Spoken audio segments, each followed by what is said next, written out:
ជាដំបូងសូមគោរពទៅដល់លោកគ្រូនិងសួស្តីទៅដល់មិត្តភ័ក្តិទាំងអស់គ្នានាងខ្ញុំឈ្មោះឆាំកនិកាមកពីក្រុម AW20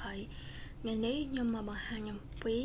ការងារមួយដែលលោកគ្រូបានដាក់ឲ្យធ្វើគឺយកការងារ midterm បំបែកទៅជា folder ផ្សេងៗគ្នាប៉ុន្តែនៅតែអាចរ៉ាន់ចេញបានអញ្ចឹងចំពោះការងារ midterm នៅកន្លែងនេះគឺខ្ញុំបានបំបែកជា folder ផ្សេងៗគ្នាហើយទាំងអស់គឺ12 folder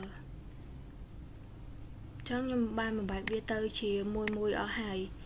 ដូចនៅក្នុង folder ហ្នឹងគឺមានសោះកូដរបស់គ្រប់មួយរបស់ខ្លះមួយ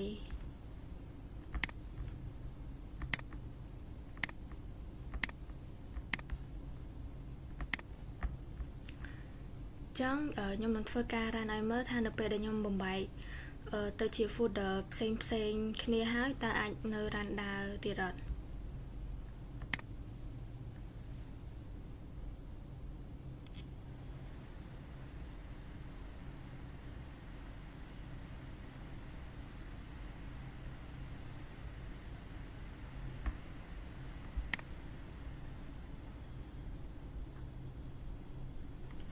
ចំពោះ result គឺនៅរ៉ានដាអញ្ចឹង